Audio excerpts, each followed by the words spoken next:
what you're going to write about. Sometimes you do a little bit of pre-writing. Like you want to gather your thoughts, you just grab some paper and you just start writing, or you grab your computer and you start typing. But when you're planning, you want to be sure to consider the purpose and the reason for your writing. Who are you writing for? Who is your audience? What does your audience already know? You also want to ask yourself, what do you already know? Because if you don't know a lot about the topic, you're going to have to do some research about the topic. You want to schedule your writing and your research time.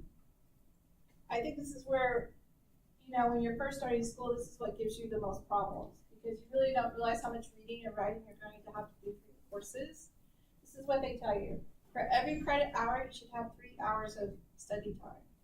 So if you're in a 3 credit hour course, you need 9 hours of study time for that course. That's what they tell you per week. So that's where people tend to fall down, is scheduling their writing time. You have to brainstorm for your topic. I personally brainstorm by writing words down on a dry erase board and then just mind mapping. Have y'all ever heard of mind mapping? Okay, I'll show you an example.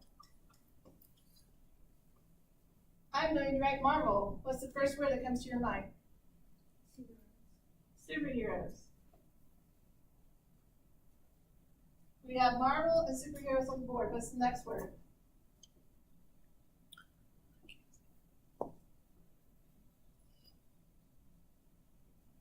Aliens.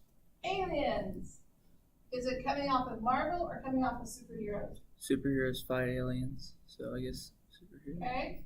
What's the next one? Villains. Where? Marvel, superheroes, or aliens? Superheroes. Okay.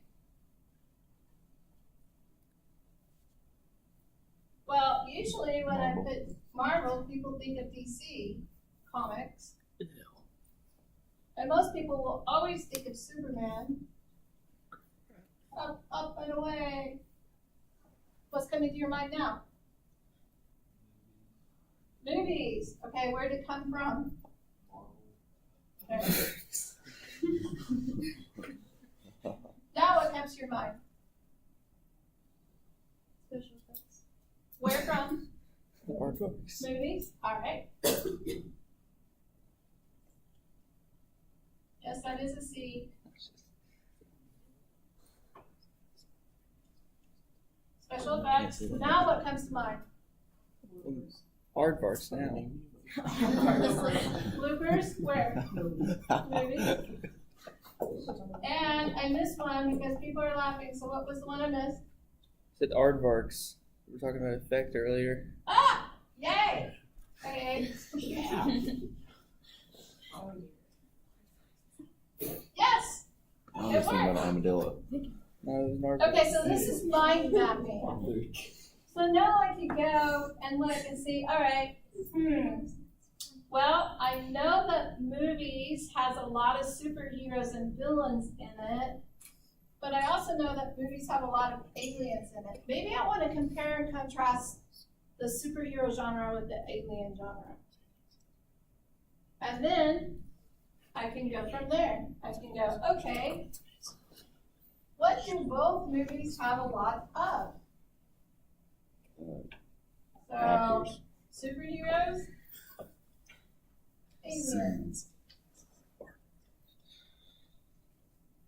What do we have in these movies? Special effects, for sure. Which one has better special effects? The superheroes or the aliens? Aliens, probably. I agree. I It's think like- the aliens win on special effects. It's like nothing's real in them. What else comes to mind? Space. Alright, so yeah, a lot of these take place in space. Thor Ragnarok went all over space. Definitely. Superman's in space a lot. I feel like aliens movies are more horror movies. Ah, so you think that they're more of a horror. What do you think this type is? Yes. so now I've come up with at least 3 things that I can talk about. I can talk about special effects, I can talk about space, and I can talk about genre. I'm going to definitely contrast these, because I'm going to talk about how this is better. I'm going to definitely contrast these, because these are different. This is going to be more of a comparison and contrast. I'm going to have to show what's happening in space and why it's happening there. And that's going to be dependent upon the rhetorical situation. So this is mind mapping.